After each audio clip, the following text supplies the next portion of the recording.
Obrigado, ministra Carmen.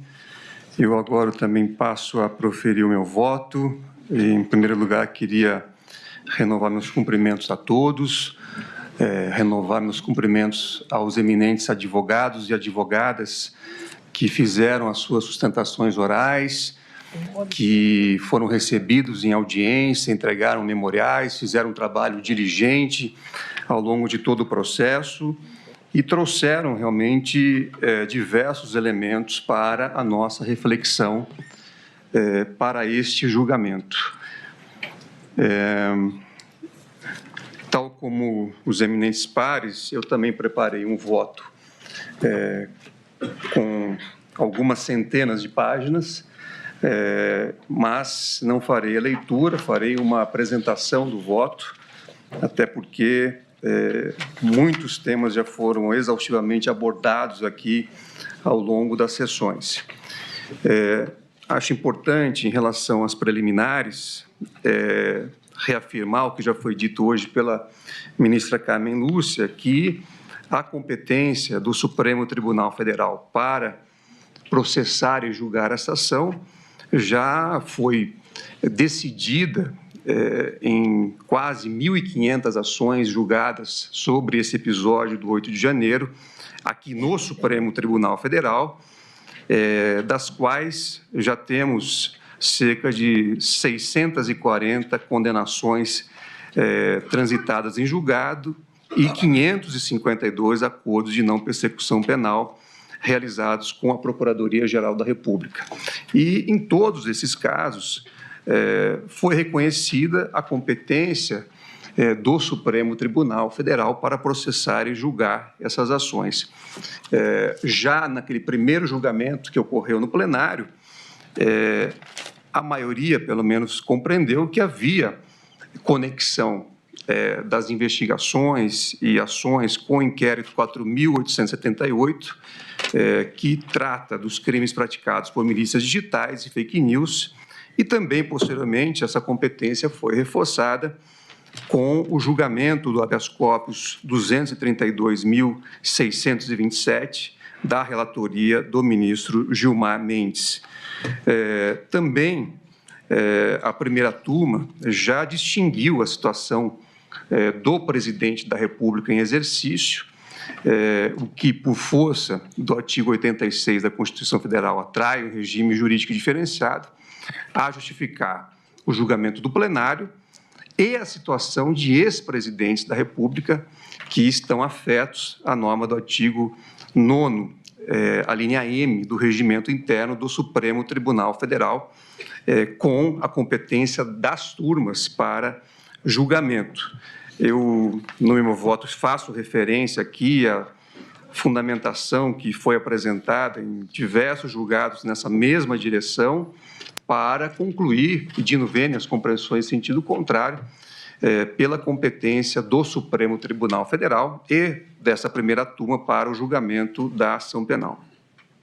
Em relação à tese de cerceamento de defesa por document dump, que foi também trazida e reforçada, é importante lembrar que, como já foi dito aqui pelo ministro Alexandre de Moraes, inúmeras vezes, todos os documentos que foram carreados aos autos pela Polícia Federal foram disponibilizados à defesa através de link específico. Sua Excelência, o eminente relator, em decisão proferida no dia 12 de maio de 2025, determinou que fosse encaminhado esses links com todo o material disponibilizado pela Polícia Federal para as defesas constituídas pelos réus da presente ação. Então, o fato, na verdade, de ser um material amplo, na verdade, não configura, não pode configurar nenhum cerceamento de defesa, porque as defesas receberam o material, tiveram a oportunidade de fazer a análise que entendiam cabível e trazer, eventualmente, algum tipo de demonstração de que os documentos apresentados pela Polícia Federal ou pela Procuradoria-Geral da República não eram fidedignos. Pois não, ministro Alexandre? Permite, ministro. Pois não. Presidente, agradeço, presidente. Exatamente, e só para recordar, é que nenhum desses documentos, nenhuma dessas citadas provas que Vossa Excelência recordou, as defesas pediram, nada disso foi utilizado pela Procuradoria-Geral, antes pela Polícia, pela Procuradoria-Geral, e em nenhum dos votos até agora dados, seja para condenar, seja para absolver. Porque, na verdade, não se entendeu haver pertinência. Há, inclusive, e eu, quando a defesa requereu, as defesas requereram, eu autorizei e coloquei que determinadas partes deveriam manter sigilo, porque são vídeos extremamente pessoais, áudios extremamente pessoais, não tem nenhuma pertinência com o processo. Mas, dentro do devido processo legal, da ampla defesa, se as defesas quiseram, elas tiveram total acesso. E, presidente, da data até a data que ficou disponibilizado, até o início das alegações finais, foram 4 meses. São 59 advogados das 8 defesas que têm procuração nos autos, fora as equipes. Pergunto a Vossa Excelência, sabe quantos documentos eles juntaram como pertinentes? Nenhum, porque não há nenhuma pertinência. Então, não houve nenhum cerceamento de defesa, houve total ampla defesa e contraditório, e essas provas são totalmente impertinentes. Obrigado, ministro Alexandre. Nessa linha... Pela derradeira vez, pois não, agradeço, Vossa Excelência, até para cumprir meu compromisso com a ministra Carmen. Ontem nós conversávamos, ministro Zanin, e peço sua permissão para reproduzir, sobre o que no meu voto eu chamei de hermenêutica ornitorrinco, que é hermenêutica exótica, né? E um dos aspectos que nós conversávamos era sobre o estándar de probatório. E Vossa Excelência lembrou uma metáfora muito conhecida, mas que é muito útil, que é do bovídeo esquartejado, ou do boi fatiado. Então, que é aquela espécie de falácia, segundo a qual você divide o boi em bifes e pergunta a cada pedaço, você é um boi? E claro que o pedaço nada diz. Você diz, pede lá para o pedaço do boi mugir, e o pedaço não muge. E aí a conclusão falseada é de que nunca existiu boi. Quando a análise de uma hermenêutica correta, como sabemos, ela tem exatamente essa capacidade de evitar esse método falacioso de esquartejamento do acervo probatório em pedaços que, em si mesmo, podem ser descartados de per si, um a um. Diz, não, esse pedaço não serve, esse não serve, esse não serve, e aí se constrói a falácia de que não há boi. E isso conduz a problemas gravíssimos, sobretudo na seara do direito penal, inclusive a falta de igualdade, que era um debate com o ministro Alexandre. E ele dizia da dificuldade que nós temos de ir além da missão tradicional errada do direito penal, de ser o direito penal dos subalternos, dos pobres. Então, é isto. Os critérios que são aplicados ao jardineiro se compõem se ele comete um erro, devem ser os critérios do direito penal para o dono da casa. Porque, senão, você não consegue construir justiça se a lei não for aplicada de modo isonômico para todos. Então, essas observações de Vossa Excelência, e eu me desculpo de ter revelado a sua metáfora, mas é porque eu acho que ela esclarece bem qual é o estándar de probatório adotado aqui a mostrar a legitimidade do julgamento. Obrigado. Obrigado, ministro Flávio Dino. E no meu voto eu anotei que não se pode deixar de registrar que nos tempos atuais, em que pessoas e empresas acumulam grande volume de dados e informações, investigações complexas que possam envolvê-las possivelmente levarão em consideração, de igual forma, grande volume de dados e informações. Por essa razão, fala-se em maxi-processos ou megaprocessos criminais. Não há dúvida de que os advogados devem ter pleno acesso a esse acervo para que possam fazer a seleção que entender necessária para a melhor defesa técnica de seus constituintes. Muitas vezes, esse acesso pressupõe o auxílio de especialistas em informática ou em acesso a dados e dispositivos, cabendo aos causídicos identificarem e terem à disposição profissionais que possam auxiliá-los nessa empreitada. No caso concreto, entretanto, não há negativa de que foi disponibilizado todo o material probatório às defesas técnicas. Ao contrário, nas sustentações orais, houve a confirmação de que todo o material foi disponibilizado pelo eminente ministro relator. Então, se houve alguma dificuldade de manipulação do material, caberia aos ilustres advogados buscarem o auxílio técnico que mencionei, o que não identifiquei nos autos. Tampouco foi trazido, como foi lembrado aqui pelo ministro Alexandre de Moraes, o eminente relator, até a última manifestação das defesas técnicas, qualquer documento ou informação que tenha sido coletado no acervo fornecido que possa infirmar as acusações veiculadas pela Procuradoria-Geral da República. Então, nessa direção, também pedindo vênia as compreensões em sentido contrário, eu entendo que não está aqui configurado nenhum cerceamento de defesa. Aqui, todos nós somos juízes, mas temos experiências diversas a partir das nossas carreiras profissionais. E eu me lembro, como advogado, de ter trabalhado com arquivos de 80, 100 terabytes, inclusive sem a disponibilização por link ou por qualquer outro meio, mas sim trabalhando dentro de sala-cofre da Polícia Federal fazendo análise.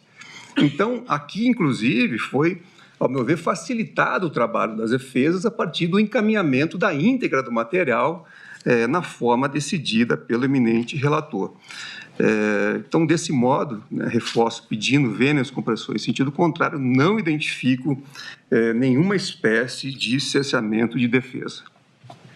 Houve nova imputação de suspeição do ministro relator em razão do indeferimento pontual de diligências no curso da instrução, mas, na minha compreensão, também não há qualquer indício de parcialidade.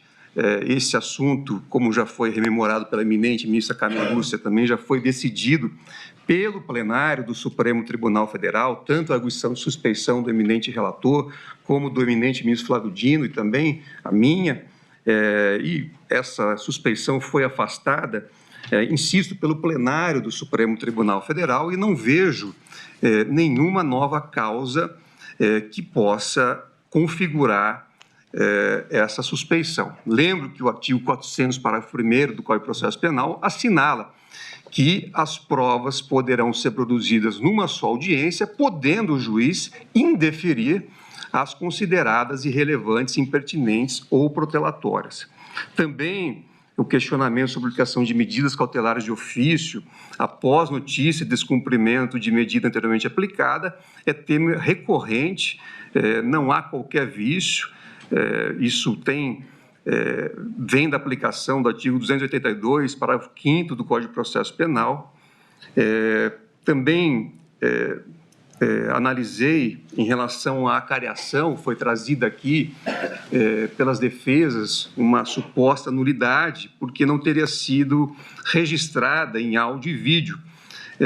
No entanto, além do fundamento já trazido pelo eminente relator, ou seja, a necessidade de preservação do material, é importante lembrar que o artigo 229 do Código de Processo Penal, em seu parágrafo único, ao tratar da acariação, diz literalmente que os acariados serão reperguntados para que expliquem os pontos de divergência, reproduzindo-se o termo em ato de acariação. Então, em ato de acariação. Então, não há aqui, inclusive, previsão ou obrigação do julgador de fazer esse registro, sobretudo se houver algum tema sensível que possa prejudicar o bom andamento do processo. Também não vejo, dessa forma, nenhum tipo de vício que possa configurar suspeição do eminente relator. Antes de avançar, também faço questão de registrar aqui meus cumprimentos ao ministro Gilmar Mendes, nosso decano do Supremo Tribunal Federal, que por um lapso não fiz o registro no início da sessão. É um prazer tê-lo aqui, ministro Gilmar. Também houve alegação de violação ao princípio acusatório durante os interrogatórios, sob a argumentação de que o eminente relator teria feito diversas perguntas aos réus da presente ação. No entanto, o artigo 287 do Código de Processo Penal diz expressamente que, aliás, o 188, que o juiz deve realizar o interrogatório. O artigo 188 diz: após proceder o interrogatório, o juiz indagará das partes se restou algum fato a ser esclarecido, formulando as perguntas correspondentes se o entender pertinente e relevante.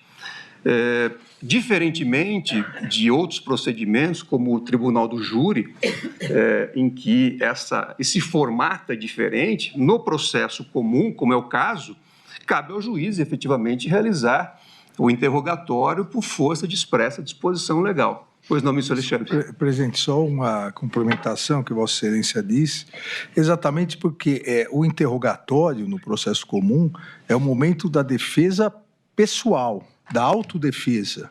Por isso que o juiz, inclusive, para verificar quais as dúvidas que tem para julgar, o juiz pergunta diretamente e, como Vossa Excelência colocou, as partes, elas complementam. Obviamente, e já discutimos isso aqui, o réu ou os réus podem alegar o direito ao silêncio, mas quem inicia as perguntas até para permitir que o réu possa mostrar ao juiz a sua inocência. Obrigado, presidente. Exato. É dessa forma que está previsto o ato em lei. Como eu disse, há outras hipóteses, como o Tribunal do Júri, em que as partes fazem a pergunta por meio do juiz, mas não é o caso aqui dos autos. Então, também não vejo nenhuma violação ao princípio acusatório com o devido respeito. Sobre a pretensão de suspensão do processo em relação ao crime de organização criminosa, alegada por parte da defesa de Alexandre Ramagem. Também hoje a ministra Carmen Lúcia, assim como todos os eminentes pares que já haviam votado, com exceção do eminente ministro Luiz Fux, já afastaram essa alegação, porque, de fato, houve já um julgamento da primeira turma especificamente sobre esse tema, que entendeu que não era possível ampliar a suspensão, além daqueles crimes ocorridos após a diplomação, porque essa compreensão pode ser extraída de forma expressa do artigo 53, parágrafo 3º da Constituição Federal. Então, não vejo aqui também nenhuma razão, com o máximo respeito, em relação a essa alegação. Também não, tal como foi dito hoje pela eminente ministra Carmen Lúcia, não vi, após um exame detalhado, nenhum vício na colaboração premiada de Mauro Cid Barbosa. Podemos ter diversos questionamentos em relação à delação, se ela deve existir no ordenamento jurídico ou não, mas o fato é que ela existe e foi aprimorada pela Lei 12.850, que, aliás, depois foi novamente aprimorada justamente para buscar garantir aos investigados e eventualmente delatados que possam ter as condições necessárias e resguardados os direitos de cada um dos atores para que a colaboração seja utilizada de forma, digamos, responsável e não para buscar alvos. E aqui, efetivamente, a despeito de algumas dissonâncias que foram apontadas, eu fiz uma leitura e uma análise atenta de todos os depoimentos e me parece que havia, por parte do colaborador, a intenção de cumprir aquilo que foi acordado com a Polícia Federal, e todas essas dissonâncias acabaram sendo esclarecidas ao longo da investigação e da instrução. Então, não vejo aqui nenhum tipo de vício nessa colaboração na esteira de todos os votos que me antecederam que foram proferidos nas sessões anteriores e hoje pela ministra Carmen Lúcia.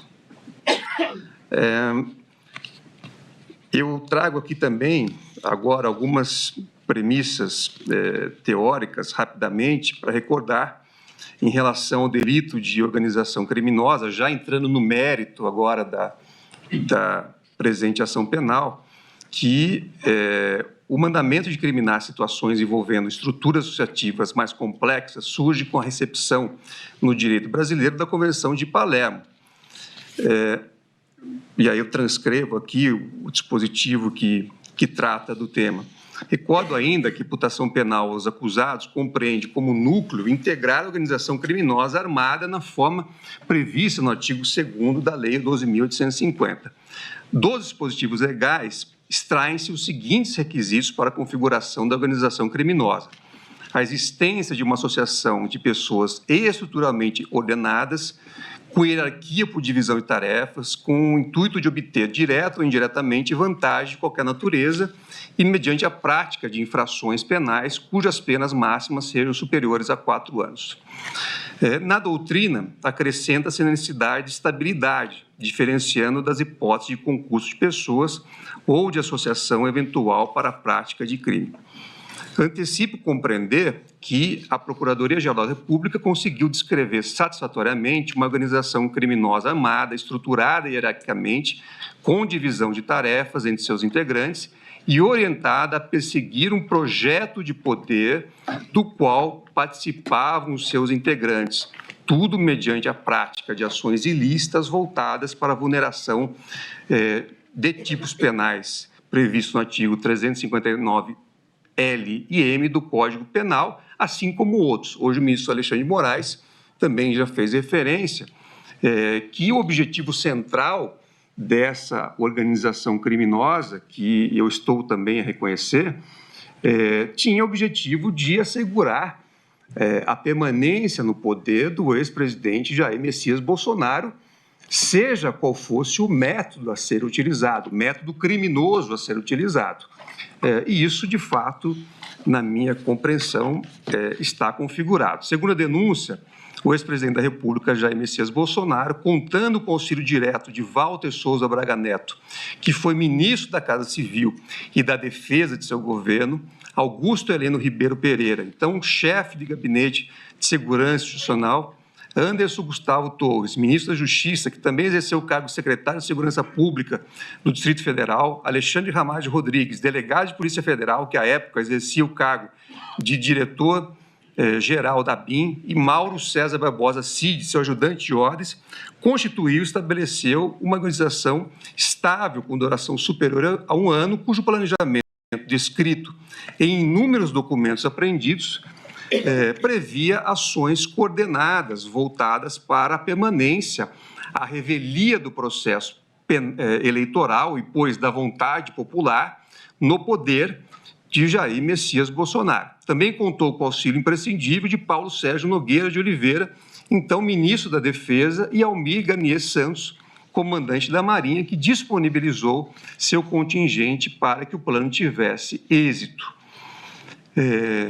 Prossigo no meu voto, dizendo que a prova dos autos permite concluir, que eu vou fazer referência ao longo do voto, que os acusados objetivavam romper com o Estado Democrático de Direito, valendo-se deliberadamente e da condição expressa, da concitação expressa a um desejado uso do poder das Forças Armadas. Havia clara divisão de tarefas. Jair Messias Bolsonaro é apontado como líder da organização criminosa diante da sua posição de comando referendada pela prova documental, que indica que todos procuraram a ele se reportar, além de ser o maior beneficiário das ações da organização criminosa. Como já disse aqui o ministro Alexandre de Moraes, na data de hoje, e em todos os atos, o que se via era justamente a permanência no poder do ex-presidente Jair Messias Bolsonaro e não de outra pessoa, como seu ajudante de ordens ou qualquer outro membro da organização criminosa apresentada pela Procuradoria-Geral da República. Augusto Heleno e Alexandre Ramagem teriam prestado auxílio psíquico, elaborando planejamento detalhado, constituindo discursos para fomentar a narrativa golpista e viabilizando o uso da BIM para monitoramento de pessoas e interesses da organização. Anderson Gustavo Torres, na condição de ministro da Justiça e Segurança Pública, teria atuado para a difusão de notícias sabidamente falsas sobre o sistema eletrônico de votação, além de ter empregado sua posição para viabilizar a ação indevida da Polícia Rodoviária Federal no segundo turno das eleições, em que grupos de eleitores foram alvo de operações de trânsito destinadas a dificultar o acesso aos locais de votação. Mais do que isso, na condição de secretário de Segurança Pública do governo do Distrito Federal, viajou às vésperas do dia 8 de janeiro, ignorando o risco elevado de convulsão social, já monitorada em grupos de redes sociais entre integrantes das forças de segurança. Mauro César Barbosa Cid, ajudante de ordem, seria o porta-voz de Jair Messias Bolsonaro e responsável pela transmissão de orientações e informações aos demais membros do grupo. Paulo Sérgio Nogueira de Oliveira, na condição de ministro da Defesa, seria responsável por endossar a narrativa de descredibilizar o sistema eleitoral, utilizando-se, inclusive, de estrutura do Ministério da Defesa para tanto. Ainda, segundo a Procuradoria-Geral da República, assumiu o papel voltar a articular o convencimento da adesão de comandantes das Forças Armadas às ações do grupo. Almir Garnier Santos, por seu turno, deveria fornecer auxílio material, viabilizando a adesão da Marinha aos insurgentes quando fosse decretado o golpe de Estado.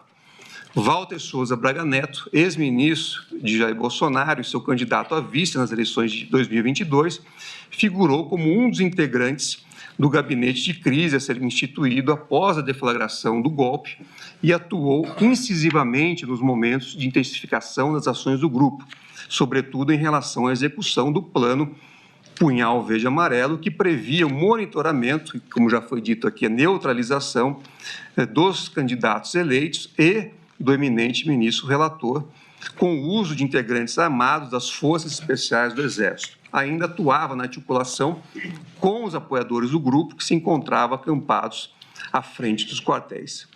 O longo iter criminis apresentado pela peça acusatória e comprovado por meio dos documentos apreendidos, com o registro de diálogos entre os integrantes da organização e com terceiros, depoimentos coletados na fase policial e durante a instrução, revela, por seu turno, a estabilidade da organização e o próprio direcionamento das ações, antes e depois das eleições de 2022, revela a continuidade do projeto em torno do escopo maior da organização, que era a manutenção de um grupo específico no poder, independentemente, friso, da vontade popular. Os elementos coletados, por fim, demonstram à sociedade que a organização se valeu de ameaça de se recorrer ao poder incontrastável do Estado, recorrendo-se às Forças Armadas, com o objetivo de impedir o regular funcionamento dos poderes da República, assim como depor um governo eleito de forma legítima.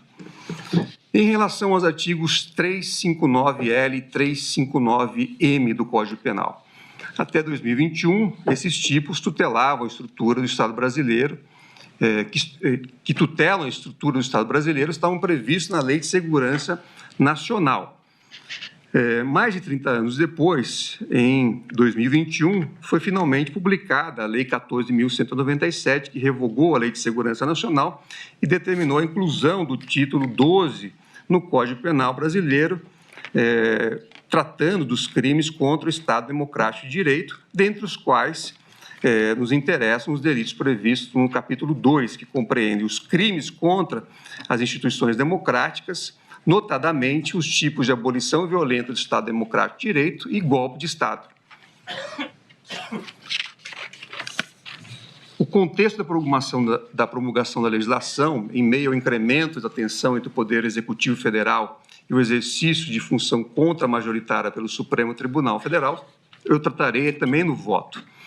A importância de uma legislação que tutele o Estado Democrático de Direito avulta diante do histórico de irrupções contra a ordem democrática e de insurreições que, desde o advento da República, assolaram o país.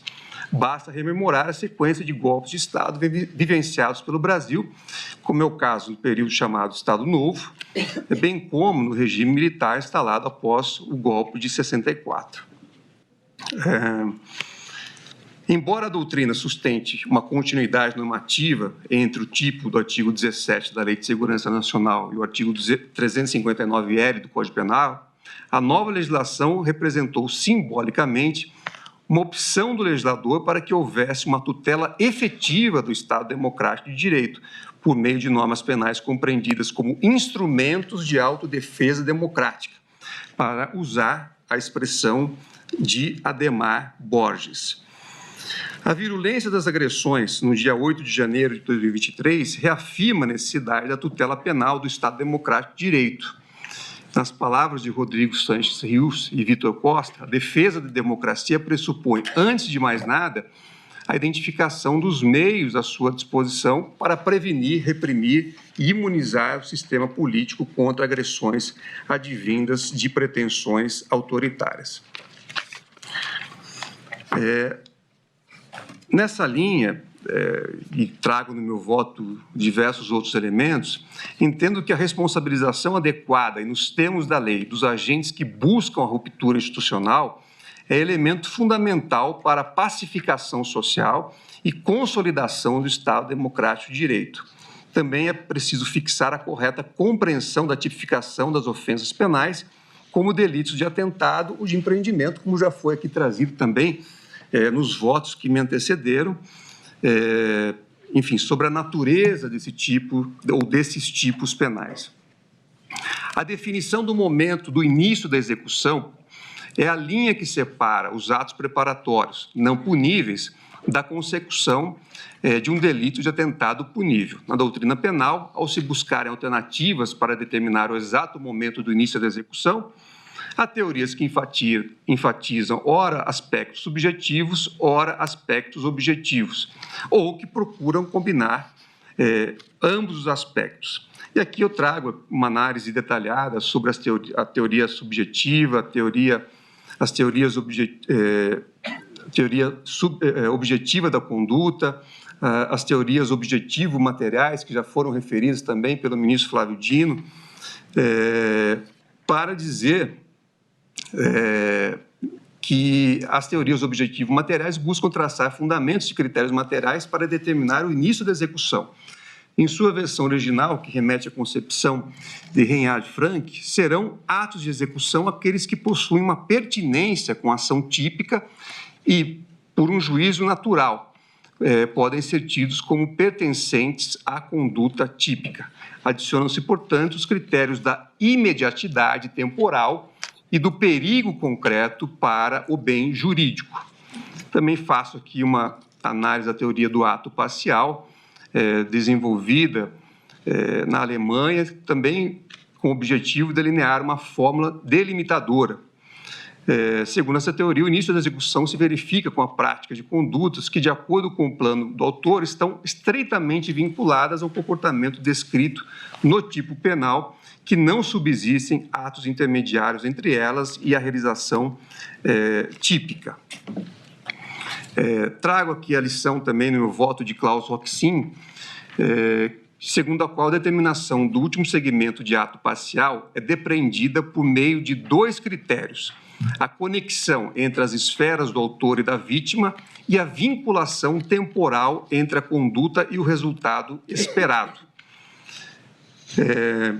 Trago uma análise também da jurisprudência alemã, que também na Alemanha há tipos similares e o Tribunal Federal Alemão tem ampla jurisprudência sobre o tema. Eu faço essa análise do meu voto para dizer, na sequência, que, na minha compreensão, embora a legislação brasileira exija de forma clara a utilização de critérios objetivos para a determinação do início da execução, é perfeitamente possível a incorporação de considerações relativas ao plano do autor, desde que conjugadas com critérios objetivos vinculados à idoneidade da conduta para alcançar o resultado.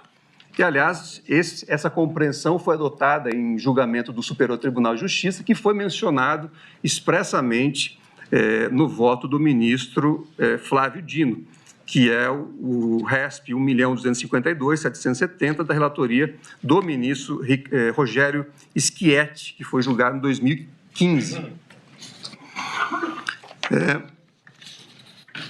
Então, conforme entendo, a determinação do momento do início da execução tem como pressuposto a afetação da esfera do tipo, que ocorre que, segundo o plano do autor, tivesse sido praticada a conduta anterior ao comportamento objetivamente idôneo a abolir o Estado Democrático de Direito, no caso do artigo 359-L, ou a depor o governo legitimamente eleito, no caso do artigo 359-N, colocando o bem jurídico concretamente em perigo.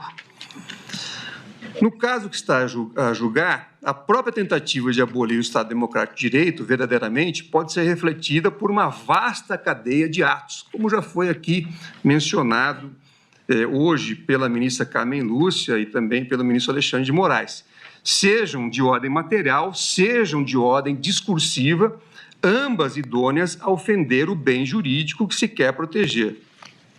De fato, no caso vertente, como visto, a acusação sustenta que a organização criminosa trabalhou em frentes diferentes. Não havia uma linha de ação única definida, mas o planejamento de diversas estratégias que envolviam o uso de estruturas de Estado para monitoramento de servidores e agentes públicos e políticos. 2. A difusão de falsas narrativas para construir um ambiente de instabilidade política. 3. O estímulo negativo do cumprimento de decisões judiciais, ao argumento de que seriam manifestamente ilegais. 5. O uso da estrutura policial para interferir no resultado eleitoral. 6. A facilitação e estímulo de manutenção a manifestações públicas convulsionantes para justificar a medida de força. 7. Tentativa de cooptação e pressão dos comandantes das Forças Armadas para aderirem a medidas de força. 8. Uso de militares das Forças Especiais para monitorar e eliminar autoridades públicas. 9. Elaboração de decretos e discursos para legitimação de um regime de exceção. Para cada uma dessas estratégias, que vulneram de diferentes formas o bem jurídico, porquanto incrementam sobremaneira o risco de lesão, há imputação sobre condutas incluídas na denúncia, sobre as quais os acusados puderam se defender. Cada defesa soube enfrentar os elementos impostos pela peça acusatória, que se relaciona a uma sequência de atos, e isso é importante, ministro Flávio Dino, uma sequência de atos que consolidam uma situação de vulneração típica do objeto tutelado. Em suma, que apontam para a situação de tentativa de restrição, o tipo faz referência a essa palavra, ao exercício do Poder Judiciário ou que evidenciam a contribuição para a tentativa de deposição do governo legitimamente eleito. Eu faço depois também uma análise específica sobre cada um desses tipos que tutelam o Estado Democrático de Direito e digo que, no caso vertente, compreendo que o bem jurídico é vulnerado a partir do momento em que a atuação do poder destinatário da ameaça ou da violência sofre interferência concreta em decorrência dos atos perpetrados. E, para ficar em único exemplo, tenho que a sistemática de veiculação de ameaças públicas a poderes constituídos e a ministros do Supremo Tribunal Federal, como um recurso à retórica das Forças Armadas, tinha capacidade potencial de afetar o livre exercício do Poder Judiciário, tanto que houve a necessidade de um esforço institucional bastante grande para preservar a integridade do processo eleitoral e neutralizar efeitos desestabilizadores das graves ameaças proferidas. E faço aqui referência à lição de Adhemar Borges. Também recordo que o objeto da tutela é o Estado Democrático de Direito, sobressaindo o elemento normativo que diz respeito ao meio de execução da tentativa, promovida por violência ou grave ameaça. Entretanto, diferenciam-se significativamente na forma pela qual tutelam o Estado Democrático de Direito, tanto o artigo 359-L como o M. Então, eles não se confundem e também não há que se cogitar, por isso, do princípio da consunção. Pois não, ministro Flávio Dino. Ministro Zanin, apenas para frisar uma lembrança inédita até aqui no julgamento, sua, que eu acho de altíssima importância nessa quadra difícil que o regime democrático atravessa no mundo. Sabemos bem que é aquilo que o ministro Alexandre chama de populismo, de extremismo, enfim, lamentavelmente não é um fenômeno apenas brasileiro, é um pouco espírito do nosso tempo. E no caso brasileiro, creio que esse julgamento é um sinal muito importante para o Brasil também, esperamos nós, para outras experiências democráticas, e é muito importante o ato de Vossa Excelência de sublinhar que não é só impedir, restringir. E isso tem uma eficácia profilática muito importante para outros casos. Ontem mesmo eu representei a Polícia Federal porque passaram o dia milhares de postagens dizendo que eu devia ir para o Nepal, que iam fazer o Nepal aqui e que iam tocar fogo nas casas das pessoas. E eu sempre me preocupo muito com isso, porque nós sabemos que essas coisas, infelizmente, ganham materialidade. Então, do ponto de vista preventivo, é muito, muito relevante a lembrança de Vossa Excelência. Não é só impedir, restringir. Também. Obrigado. Presidente. Pois não, ministro. Também só uma observação. O que eu denomino, corretamente foi dito pelo ministro Flávio, mas é um pouco mais amplo, é o novo populismo digital extremista. Porque, na verdade, analisando, eu tive a oportunidade de analisar minha tese de cátedra na Universidade de São Paulo, de titularidade, no mundo todo, o leste europeu, Europa, Estados Unidos e Brasil, esse novo populismo extremista que se baseou na tentativa de destruição das instituições, utiliza as redes sociais com o que eu sempre denominei as milícias digitais, ou para destruir reputações, para destruir imagens, ou para criar e auxiliar a criar essas, hoje é o termo que se usa muito, narrativas, como a ministra Carmen Lúcia bem disse, para dizer que em determinado local as urnas eletrônicas são fraudulentas, não funcionam. Então, na verdade, eles não atacam mais a democracia, atacam os instrumentos que levam à democracia. Se as urnas eletrônicas são manipuladas, se a justiça eleitoral é manipulada, não é que eu não sou democrata, eles não são. Então, vamos acabar com isso, damos o golpe até conseguirmos retornar. Então, é muito grave o que vem acontecendo no mundo todo e foi muito grave o que aconteceu no país. Obrigado, presidente. Imagina. E por isso, aliás, eu já disse aqui no início do meu voto, quer dizer, é necessário haver instrumentos para garantir o Estado Democrático de Direito. E esses dispositivos, o 359L e o M, têm exatamente essa finalidade. Nós temos os instrumentos.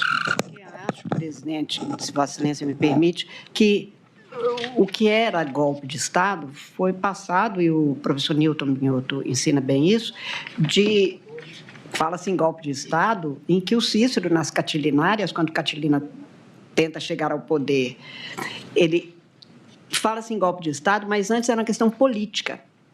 Com o Estado de direito, todo mundo tendo que se submeter ao direito, governantes e governados, precisa-se, portanto, de passar para o próximo degrau histórico. É uma questão de direito. Logo, se quem atua no golpismo não é incriminado nem punido, é o que o Vitor Hugo dizia.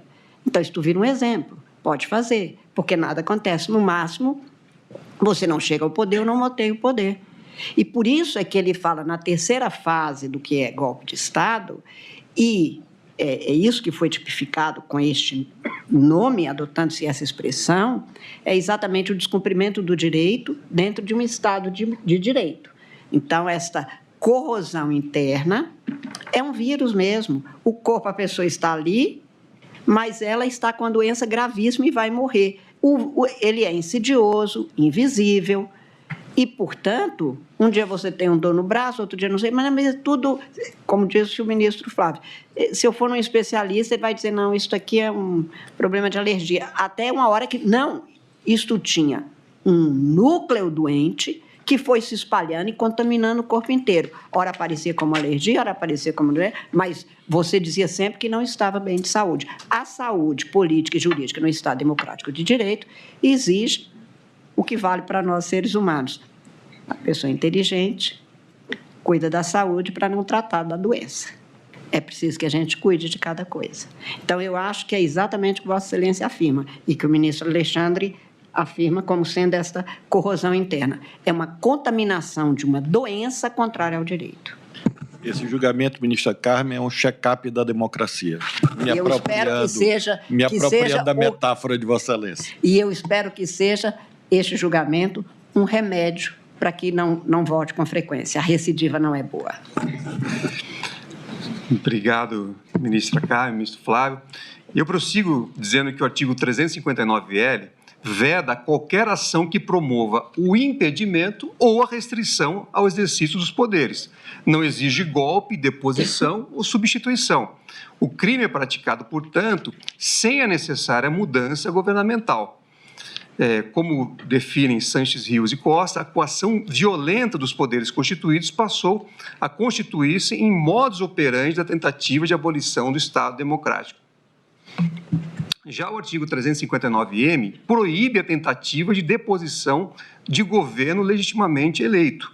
A ideia nuclear do tipo aqui volta-se ao afastamento ilegítimo do governo legalmente constituído, ou seja, o chefe do Poder Executivo Federal, por meio de violência ou grave ameaça.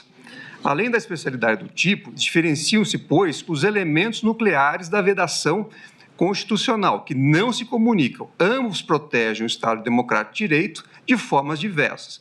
Por isso, como eu já adiantei, não há que se cogitar, na minha compreensão, pedindo vênia às compreensões em sentido contrário, em consunção, especialmente quando as ações são temporal e materialmente diversas, ainda que animadas pelo mesmo objetivo final, manter-se no poder de forma ilegítima.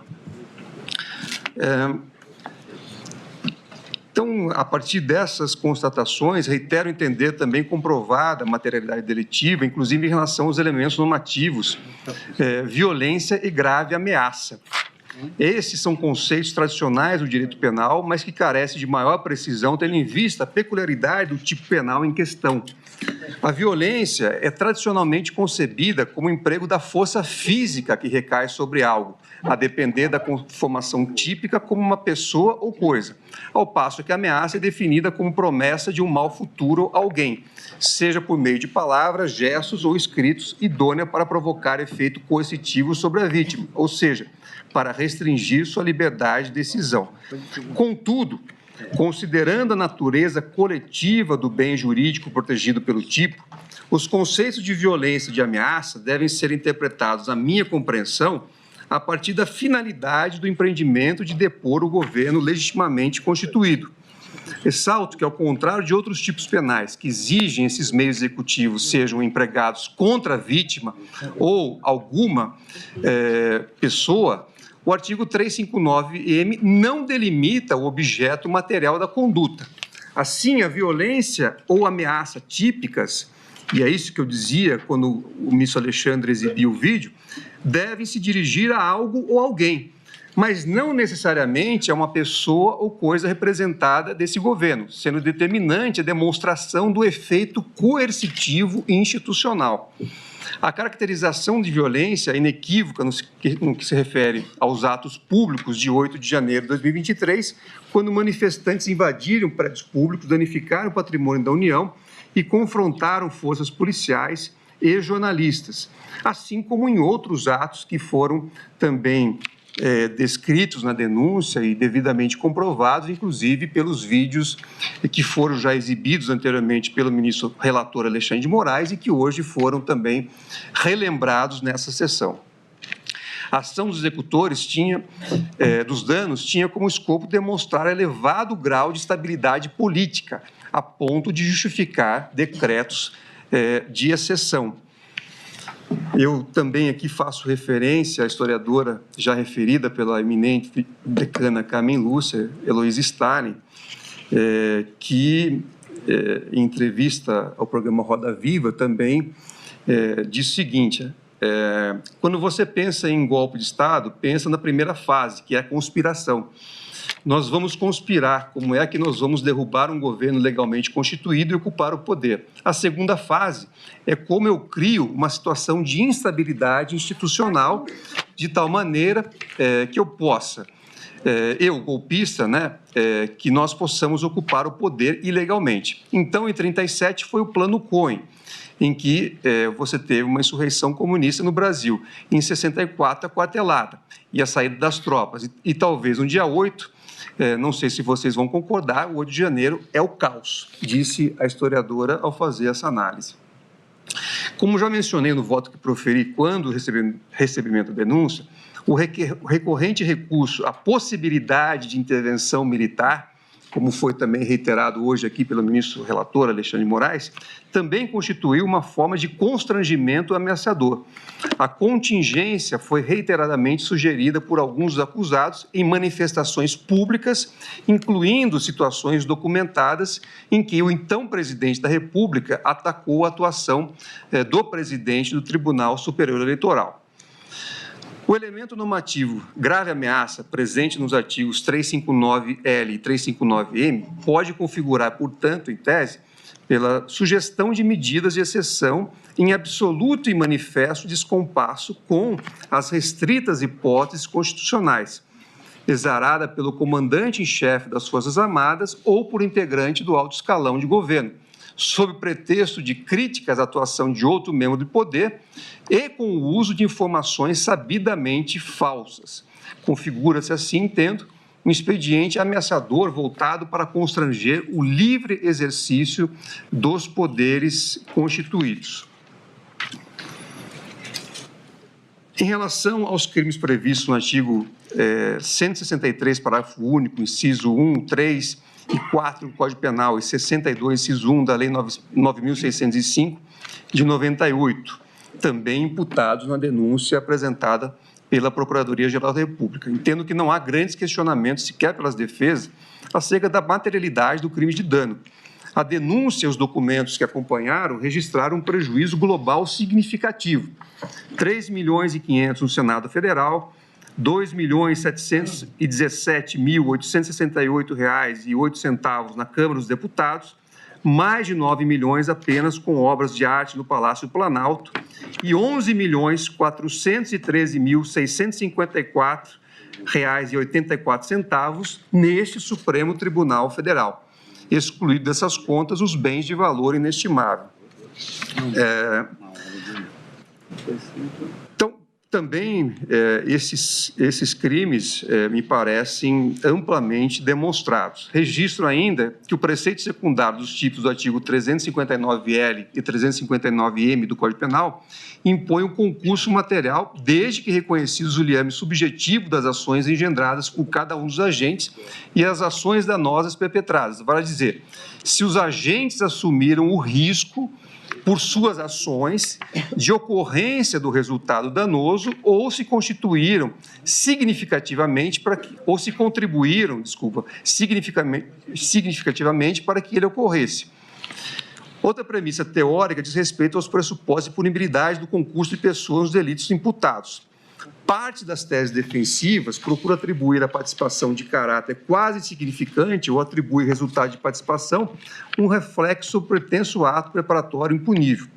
Recordo sobre esse tema que a norma de extensão do artigo 29 do Código Penal impõe que se promova imputação penal a todos que concorram para os eventos causais que resultem na ofensa ao bem jurídico tutelado, desde que fixados os termos da correlação entre o dolo do agente e a vulneração objetiva do bem jurídico tutelado. É nesse aspecto, ministro Flávio Dino, justamente à luz do artigo 29, que todos os fatos devem ser analisados em conjunto e se verificar a participação de cada agente que contribuiu para o resultado final do delito ou dos delitos. Como eu fui citado, presidente, eu vou quebrar minha promessa. Pois não. Se não fosse, eu tenho que argumentar alguma coisa. E vocês não vão fazer a parte para ficar igual. Eu vou ficar com uma a mais. Presidente, porque se não fosse assim, ninguém do PCC e do Comando Vermelho eram condenados nunca. Esse é o risco de você não compreender essa dinâmica que Vossa Excelência acaba de descrever. Além das hipóteses de autoria imediata, é possível a atribuição de responsabilidade penal a título de coautoria nas situações em que os autores realizam conjuntamente o tipo. A caracterização da coautoria exige a imputação recíproca entre os coautores, devendo-se demonstrar a execução comum do fato típico e o acordo para a realização conjunta do crime, ou seja, a existência de um plano delitivo comum. Desse modo, ainda que um dos agentes realize apenas um dos elementos típicos, por exemplo, a ameaça, todos os executores serão punidos como coautores do fato. Já a participação punível pode ocorrer tanto por meio de instigação ou induzimento, condutas que influenciam a decisão do autor de praticar o delito, como por meio de auxílio, seja material ou psíquico, também chamado de cumplicidade, situação em que o partícipe fornece recursos para possibilitar a prática do delito por parte do autor. Ressalto ainda a viabilidade jurídica da chamada coparticipação, tanto na forma de co-instigação como de co-cumplicidade, caracterizada pela existência de um plano delitivo comum, com divisão de papéis, de convencer ou determinar o autor a praticar o fato principal ou de fornecer conjuntamente meios para a prática do delito. Essa é, inclusive, a lição de Roxin que eu trago aqui no meu voto. Também são puníveis a instigação em cadeia, o auxílio à instigação e a instigação ao auxílio, comportamentos anteriores à participação vinculada ao autor do fato principal.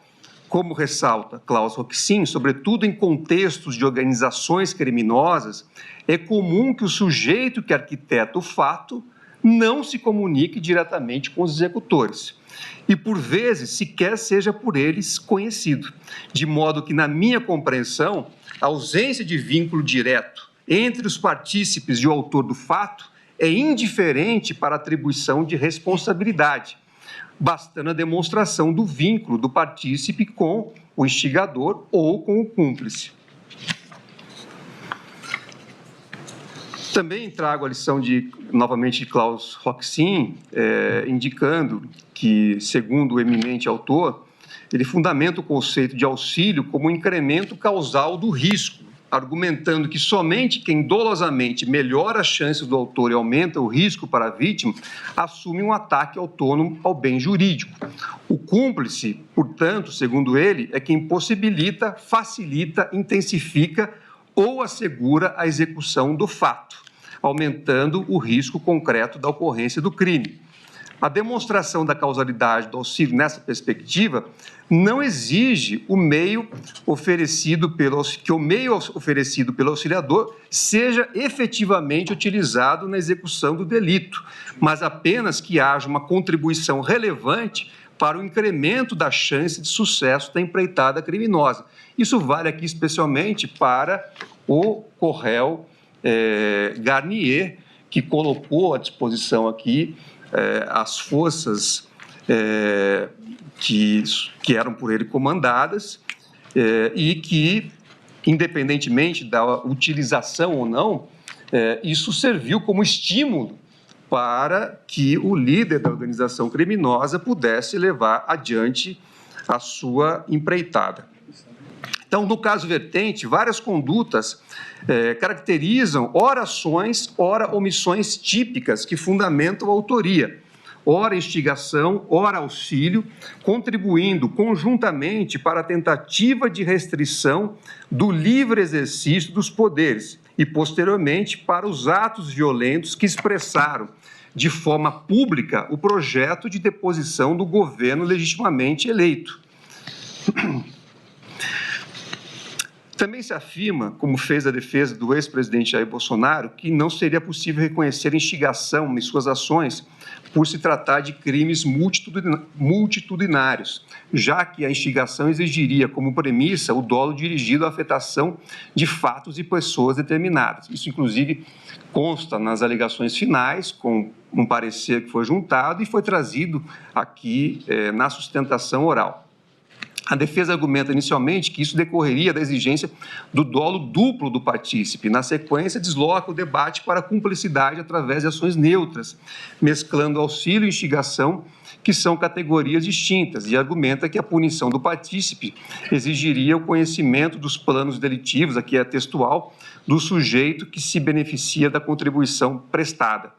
Após, retorna à questão do elemento subjetivo da instigação, alegando que não haveria dolo dirigido ao fato, pois a violência ou ameaça que integram o tipo, segundo a defesa, nunca foram objeto de qualquer dos pronunciamentos do acusado. Entendo que não assiste razão com devido respeito. Em primeiro lugar, já é possível afastar o argumento vinculado ao debate sobre a limitação da responsabilidade penal em caso de cumplicidade através de ações neutras. Isso porque a imputação que aqui se trata é de instigação, isto é, de determinação da vontade ou decisão do autor de praticar o delito, e não de auxílio ou cumplicidade, que se refere a uma contribuição por meio de fornecimento de recursos, sejam materiais ou psíquicos. Ademais, uma determinação moral substanciosa, como a exarada pelo ex-presidente, está longe de ser neutra, como nos grupos de casos que orientam esse debate. Em segundo lugar, reputo relevante ressaltar que, ao citar parecer que faz referência aos trabalhos de Beatriz Camargo e Klaus Roxin, a defesa menciona argumentos que, na verdade, dizem respeito a uma crítica à teoria causal da instigação, não havendo qualquer menção à instigação de crime de multidão, como faz crer em suas alegações. Beatriz Camargo, ao dizer que, textual, o critério do condicionamento causal para a decisão do autor incluiria uma infinidade de situações nas quais as pessoas influenciam o comportamento das outras, esclarece na fase anterior que se trata de uma crítica à teoria causal do conceito de instigação, concepção que se satisfaz com a contribuição causal para a resolução criminosa. Já Klaus Roxin, no trecho citado, também traz uma crítica a essa mesma teoria, argumentando que a instigação tem que impedir o autor diretamente ao crime. Nesse trecho, o autor comenta diferentes casos concretos, nenhum deles referentes a crimes multitudinários. A crítica ali traçada, portanto, é de que fatos cotidianos podem servir como estímulo ou influência para o cometimento de crimes e que isso, por si só, não é suficiente para afirmar a instigação, já que meros estímulos não aumentam de forma relevante o risco para os bens jurídicos. De qualquer forma, afastar a teoria causal não implica dizer que a instigação exige uma comunicação direta do instigador com o autor do crime. Como defende Beatriz Camargo, e a textual, a instigação não deve ser compreendida simplesmente como causação ou reforço da resolução criminosa, nem como uma relação de dependência no sentido do domínio fático do autor em relação ao instigador. Ao contrário, a única relação de dependência relevante que se pode estabelecer entre o autor e o instigador é de caráter normativo. Assim, continua o autor, o instigador, com a sua conduta, se responsabiliza pelo motivo que o autor do crime tem para agir, de modo que não é possível compreender as razões do autor do crime sem mencionar a pessoa do instigador. Dessa forma, o mero fornecimento de conselhos não seria prima facie suficiente para caracterizar a instigação, mas, conforme entendo, a incitação pública e reiterada pode caracterizá-la, notadamente no caso dos autos, em que o acusado, o ex-presidente Jair Messias Bolsonaro, proferiu discursos exaltados em recorrentes manifestações públicas nas quais difundiu notícias falsas sobre a idoneidade de pessoas e instituições, inflamando a população a partir de um discurso de perseguição e aduzindo sempre a possibilidade de se recorrer ao apoio das Forças Armadas.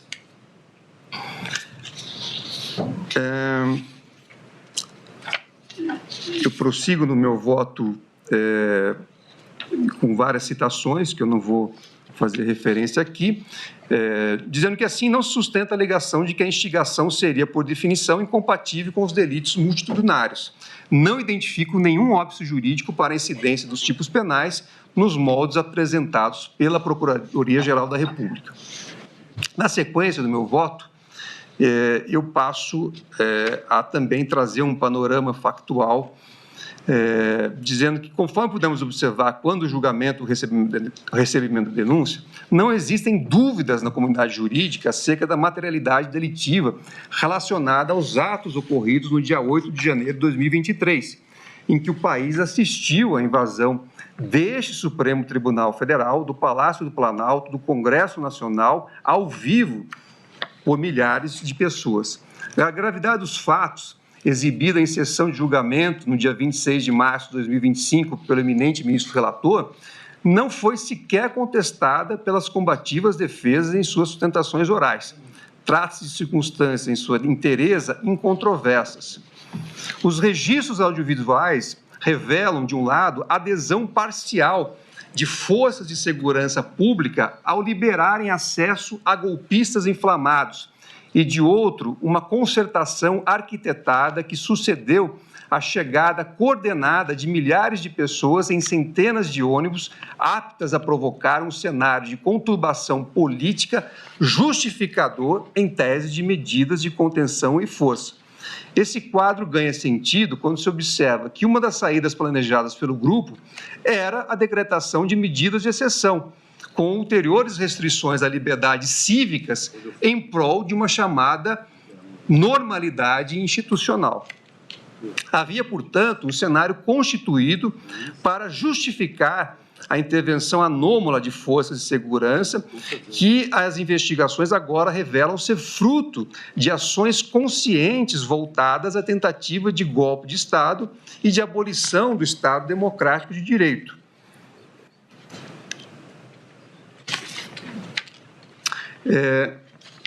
Já no momento do recebimento de denúncia, eu fazia referência que os acusados, como eu já disse aqui, constituíram uma organização criminosa com estrutura hierárquica e divisão de tarefas lideradas pelo ex-presidente da República, Jair Messias Bolsonaro. Como eu já disse também, o núcleo contava com o auxílio direto de Walter Souza Braga Neto, Augusto Heleno Ribeiro Pereira, Anderson Gustavo Torres e Alexandre Ramagem Rodrigues. Mauro César Barbosa Cid, como porta-voz e assessor próximo ao ex-presidente, transmitia as orientações dos demais. A finalidade era a elaboração e a disseminação de mensagens que deslegitimassem urnas eletrônicas, propagassem supostas fraudes e sugerissem intervenção das Forças Armadas contra as instituições. Também as investigações mostram que o grupo atuava em lives, transmissões desde meados de 2021, incitando publicamente as Forças Armadas a agirem contra as instituições democráticas, inclusive para modificar os resultados das eleições desde meados de 2021. Documentos apreendidos na sede do Partido Liberal, como pasta Memórias Importantes, com alusão à Operação 142, já referida aqui pela ministra Carmen Lúcia, detalhavam estratégias de ofensa ao Supremo Tribunal Federal, propugnando anulação de eleições, prorrogação de mandatos, substituição do TSE e interrupção do processo de transição. Outro documento encontrado na sala de Jair Bolsonaro, no PL, e no celular de Mauro César Barbosa Cid, tratava de declaração de estado de sítio, de operação da garantia de lei e da ordem, indicando plano de ruptura democrático difícil de desmentir. Reuniões ministeriais, como a de 5 de julho de 2022, com Jair Bolsonaro, membros do governo e comandantes militares, serviram para difundir o discurso da vulnerabilidade do sistema eleitoral. A participação dos outros denunciados também foi detalhada. Augusto Heleno e Alexandre Ramagem, por exemplo, planejaram o uso ilegal da estrutura de inteligência do Estado, instalando uma estrutura paralela da BIM para produzir desinformações e localizar alvos específicos.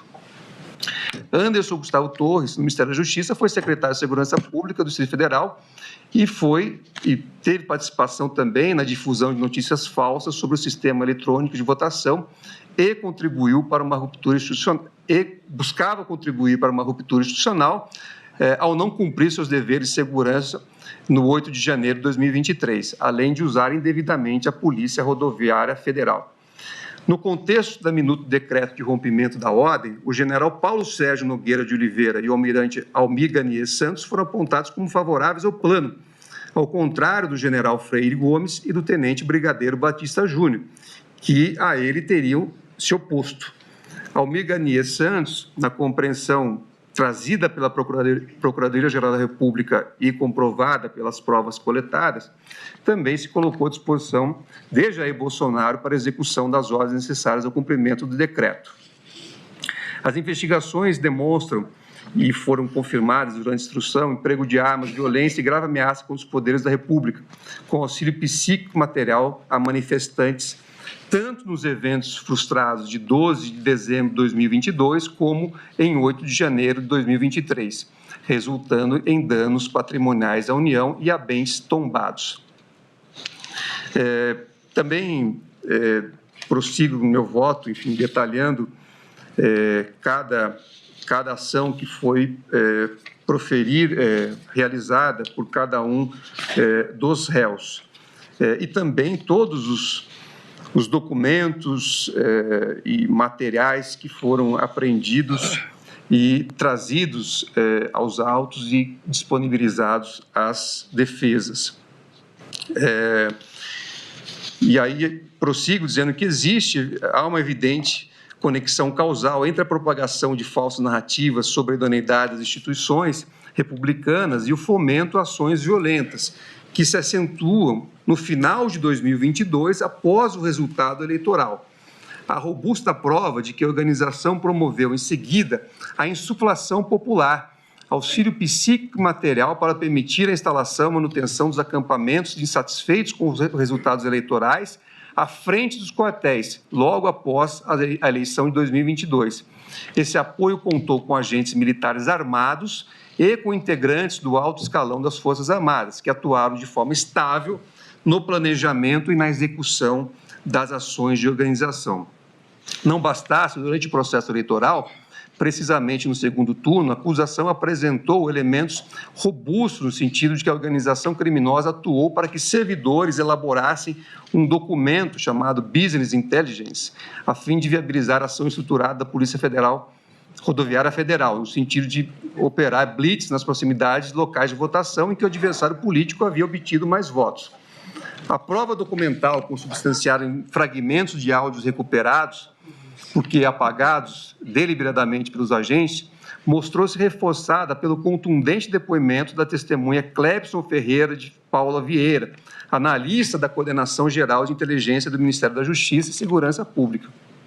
Clebson, confirmando o relato prestado à autoridade policial, relatou que Marília Alencar, diretora de inteligência do Ministério da Justiça, solicitara a elaboração de uma minuta de análise de dados que indicasse onde o adversário do então mandatário havia obtido o maior número de votos. Em sequência, uma avaliação da distribuição do efetivo da Polícia Rodoviária Federal, o que lhe deixou apavorado, porque verificou no dia do segundo turno das eleições que houve operações policiais, inclusive em localidades da Paraíba, presente na lista de análise que havia feito para sua superiora. E aí eu prossigo com outros elementos do depoimento, dizendo: é evidente, pois, que a ação da organização criminosa integrada pelos acusados não se restringiu aos limites da liberdade de expressão e usou estrutura estatal armada em suas ações, ainda que não tenha chegado a deflagrar projéteis de arma de fogo.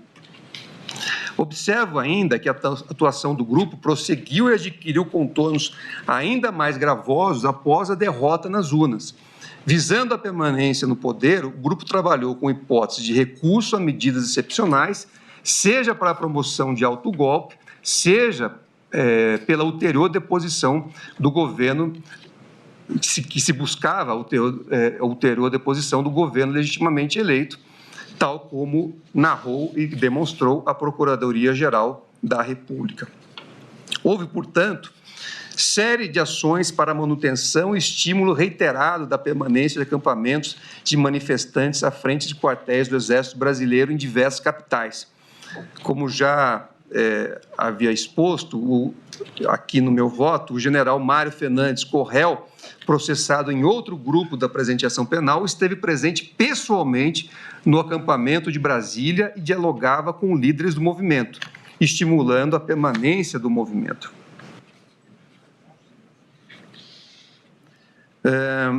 As provas evidenciam, pois, a integração das ações entre os membros da organização criminosa, tudo a robustecer a tentativa de angariar apoio para fomentar o projeto de golpe que iria culminar nos atos executórios do dia 8 de janeiro de 2023. Autoridades foram monitoradas com a possibilidade real de morte, como se verificou pela revelação do plano Copa 22.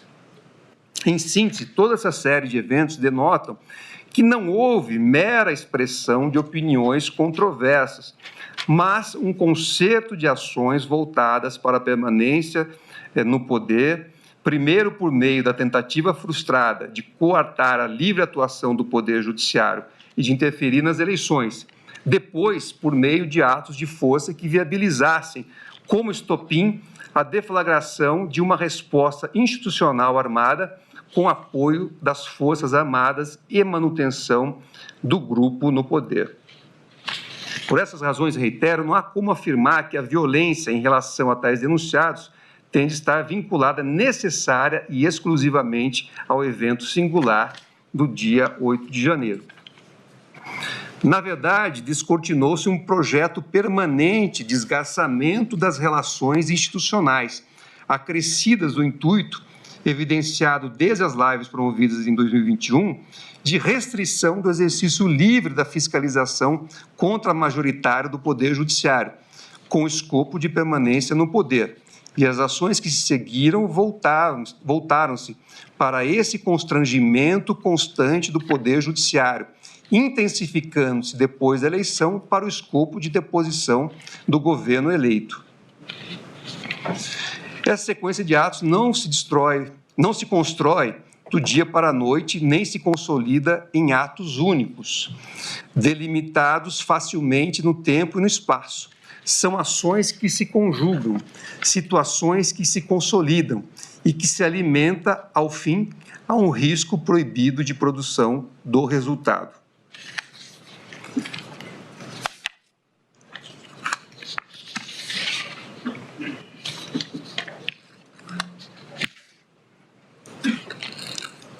Eu depois também faço referência a diversas passagens aqui em relação aos diversos atos que foram narrados pela Procuradoria-Geral da República na denúncia e comprovados depois ao longo da instrução, para concluir, né, então, que houve a formação de uma organização criminosa armada integrada pelos acusados, que deverão ser condenados pelas circunstâncias fáticas que reputo comprovadas na forma que está descrita na denúncia e que já foi acompanhada aqui pela maioria dos votos, a partir do eminente relator, do ministro Flávio Dino, da ministra Carmen Lúcia, para reconhecer a procedência integral das acusações. No meu voto também faço uma descrição individualizada da conduta de cada um dos corréus, também apenas para aqui fazer uma rápida passagem, inclusive porque já foi hoje relembrado pela ministra Carmen Lúcia, diversos fatos que estão aqui devidamente demonstrados. Em relação a Alexandre Ramagem Rodrigues, há elementos que corroboram de forma extrema de dúvida a utilização da estrutura da ABIN como veículo de apoio às ações de monitoramento de autoridades públicas e fomento à instabilidade institucional. Denota-se o uso da estrutura estatal para interferência em investigações particulares, a indicar o desvio de finalidade em favor de uma posição ideológica, com anuência durante a gestão de Alexandre Ramagem. Cito aqui o arquivo Bom Dia, Presidente, que indica, evidente mensagem ao mandatário da República, ações que nunca poderiam corresponder às atribuições próprias do diretor-geral de uma agência de inteligência. O documento começa dizendo que, aspas, reunir grupo técnico de confiança para trabalho de aprofundamento da urna eletrônica. Evidentemente que não se trata de uma ação oficial da instituição, porquanto não há registro de instituição formal de grupo de trabalho. Mais do que isso, o acusado adiantou o resultado do grupo de trabalho, o que afasta qualquer caráter técnico do documento. Já naquele material constava, aspas, já há como concluir que será apontada vulnerabilidade na transparência técnica e na governança exclusiva do tribunal. Eu continuo também analisando outros documentos do acusado, por exemplo, com outros agentes aqui envolvidos, para concluir que Alexandre Ramagem trabalhava dolosamente para planejar estratégias de desinformação que vieram a ser deflagradas posteriormente, atuando em favor da organização criminosa e respondendo, na forma do artigo 29 do Código Penal, pelos resultados que permitem o enquadramento típico de sua conduta.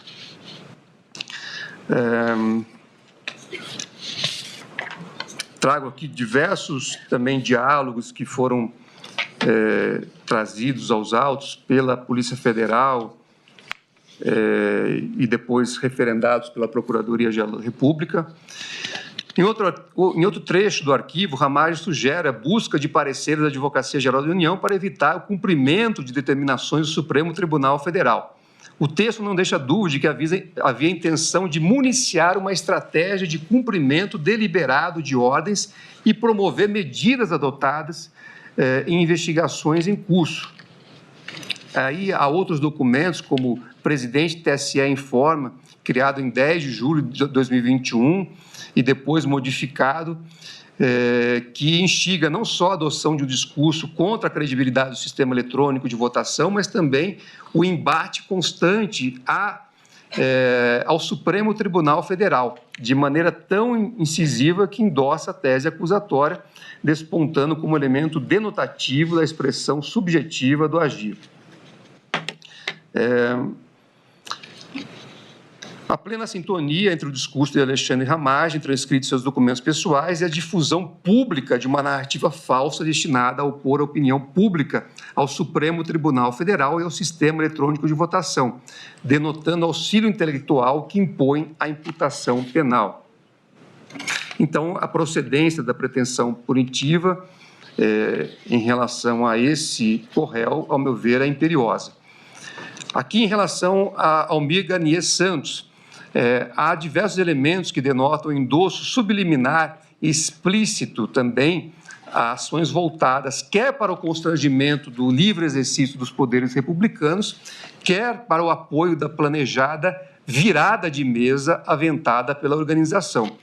Destaco que se trata de prova produzida sob o contraditório, o depoimento do brigadeiro Batista Júnior, então comandante da Aeronáutica, em que se deixou extrema de dúvida a adesão subjetiva ao escopo antidemocrático. Batista Júnior deixou claro, quando respondeu aos questionamentos formulados pela defesa do almirante, que as reuniões realizadas com o então presidente da República não se restringiam à análise jurídica sobre a aplicação da GLO. A defesa não trouxe qualquer elemento capaz de descredibilizar a testemunha, que não tinha interesse algum em falsear a verdade contra o militar da ativa. O cotejo de declarações do general Freire Gomes perante a autoridade policial, com depoimento prestado em juízo, revela que na referida reunião, todos os comandantes das Forças Armadas ficaram surpresos com a posição apresentada pelo então presidente da República.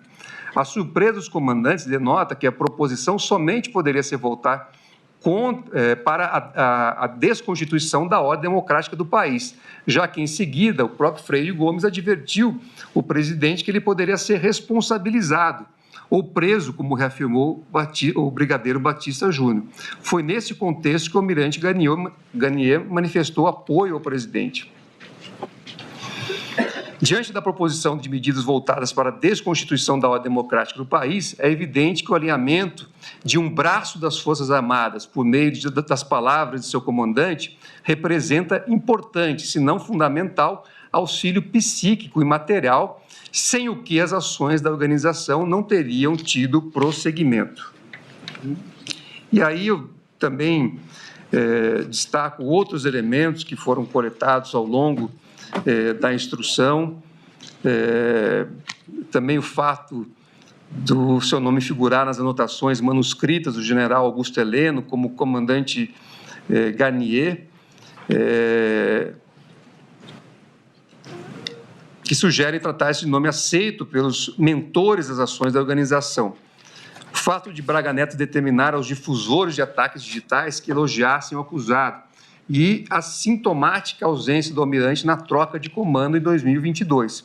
Cuida-se, como já destacado aqui, de ausência inédita em momento carregado de simbolismo máximo em se tratando de instituição mais hierarquizada e tradicional das Forças Armadas. Então, também, à luz desses elementos que eu me referi e trago com detalhes do meu voto, entendo que é imperiosa a procedência da pretensão punitiva em relação a esse corréu. Em relação a Anderson Gustavo Torres, as contingências do fato evidenciam que ele aderiu ao escopo da organização e, para além disso, contribuiu diretamente para a elaboração da narrativa falsa sobre a inidoneidade do processo eleitoral, uma vez que propagou informação pública avalizada na condição de ministro da Justiça e de Segurança Pública do então governo federal. Tem razão a Procuradoria-Geral da República quando afirma que o acusado buscou endossar, em vários momentos, as falas do ex-presidente com argumentos pretensamente técnicos, com o escopo de insuflar a população contra as instituições democráticas. Também vejo razão com o órgão ministerial quanto à ingerência do acusado no emprego da estrutura da Polícia Rodoviária Federal no segundo turno das eleições de 2022. Várias falas transcritas não são oriundas de qualquer servidor, mas sim do então ministro da Justiça e Segurança Pública, delegado da Polícia Federal, pessoa com formação suficiente para compreender a envergadura da ilicitude das declarações e do impacto que poderiam ter na opinião pública. A autoridade, é indiscutível, valeu-se de uma retórica dissociada da realidade para convencer o auditório da inidoneidade das instituições relacionadas ao processo eleitoral. Eu também trago, enfim, outros elementos, como a participação de Anderson Torres na reunião com Suvinei Vasquez, no dia 9 de outubro de 2022, para tratar das operações a serem realizadas no segundo turno das eleições. E depois prossigo com várias referências a esses e a outros fatos. Também destaco que a Polícia Federal encontrou no endereço do acusado uma minuta de decreto de estado de defesa, sem número, com 8 artigos, dentre os quais merecem destaque o título e o artigo 1º, porquanto revelam a conexão de toda a narrativa promovida pela organização criminosa. E diz lá esse documento, né, que decreta estado de defesa previsto no artigo 136, 140 e 141 da Constituição Federal, com vista a restabelecer a ordem e a paz institucional a ser aplicado no âmbito do Tribunal Superior Eleitoral para apuração de suspeição, abuso de poder e medidas inconstitucionais e ilegais levadas a efeito pela presidência e membros do tribunal, verificados através de fatos ocorridos antes, durante e após o processo presidencial de 2022. E aí prossigo com a transcrição do documento. Então, sobressai, como ressaltado pela Procuradoria-Geral da República, a coincidência entre o conteúdo do documento e as mensagens difundidas por Jair Messias Bolsonaro nos ataques ao Tribunal Superior Eleitoral.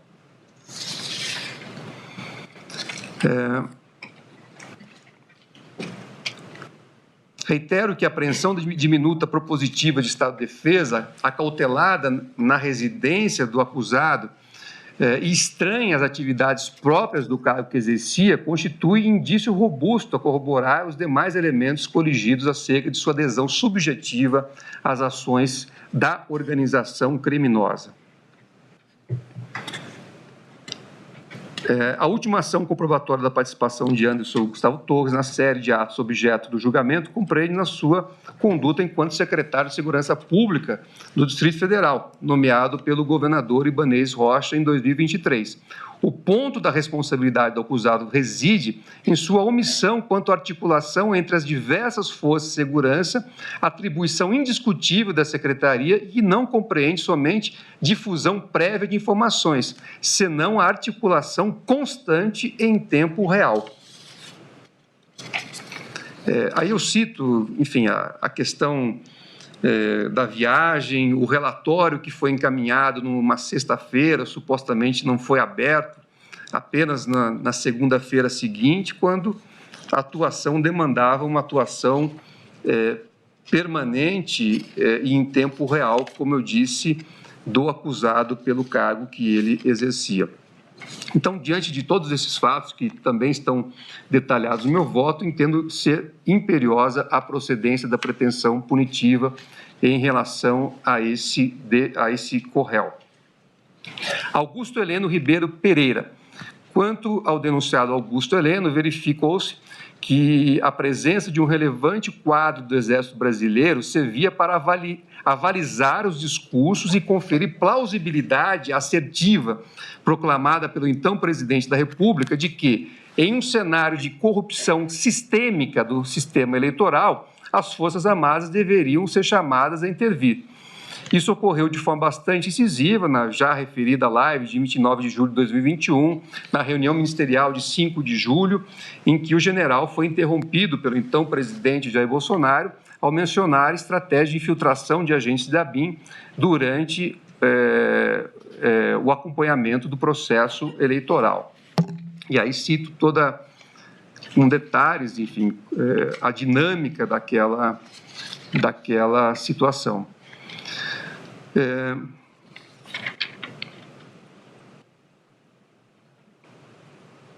Cito aqui também outras referências também aos escritos, né, na já referida agenda de Augusto Heleno, e também a correlação entre os escritos de Augusto Heleno e as notas encontradas com Alexandre Ramage, evidenciando a conjugação de esforços que, aliás, coaduna-se com os discursos públicos contra as ações das instituições de controle, notadamente o Poder Judiciário e a Polícia Federal, ou contra o sistema eleitoral. A hipótese acusatória é reforçada ainda pela apreensão do documento HD 2022-A, que previa a instalação de um gabinete institucional de gestão de crise, com o objetivo de estabelecer diretrizes estratégicas para o gerenciamento de uma prevista crise institucional. O general Heleno figurava como chefe do gabinete, enquanto o general Braga Neto seria o responsável pela coordenação geral.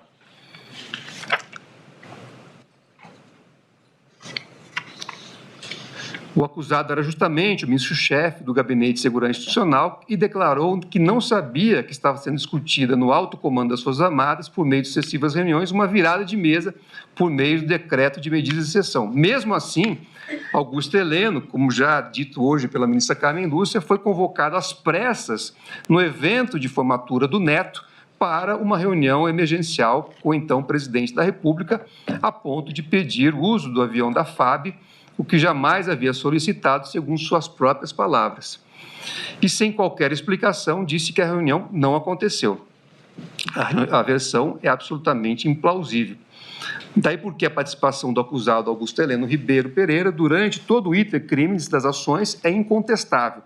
O réu forneceu auxílio intelectual e material a partir do prestígio de que dispunha perante as Forças Armadas para viabilizar o intuito de descredibilização do sistema eleitoral e para insuflação da população contra o Poder Judiciário e as instituições da República.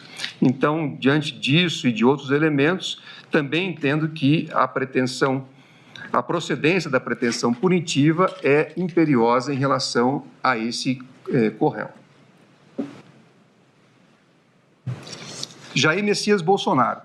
Segundo a Procuradoria-Geral da República, Jair Messias Bolsonaro era o líder da organização criminosa armada estabelecida com o escopo de se perpetrar no poder. Foi ele o principal articulador e maior beneficiário dos atos executórios voltados à tentativa de ruptura do Estado Democrático de Direito, tendo atuado para instrumentalizar a presidência da República a fim de disseminar narrativas falsas sobre o sistema eleitoral, num primeiro momento, e depois para cooptar o apoio das Forças Armadas a fim de promover um golpe de Estado. A Procuradoria-Geral da República aponta a atuação de Jair Bolsonaro no momento das manifestações antidemocráticas com o suporte moral e material do seu governo e seu entorno, culminando nos atos do 8 de janeiro de 2023, que são vistos, aliás, como desdobramento de uma estratégia sistemática de contestação à vitória eleitoral e incentivo à ruptura institucional. Antecipo não ser verdade, diferentemente se falou na defesa técnica do réu, que as hipóteses acusatórias têm um lastro fundamentalmente nas palavras do colaborador. Ao contrário, muitos dos fatos que envolvem a participação do ex-presidente Jair Messias Bolsonaro foram materializadas de forma pública em manifestações nas quais o esgarçamento das relações institucionais se apresentava como estratégia política populista, mas cujos contornos mais ilegítimos foram revelados por um universo robusto de provas documentais e testemunhais, dos quais a acusação é apenas um capítulo.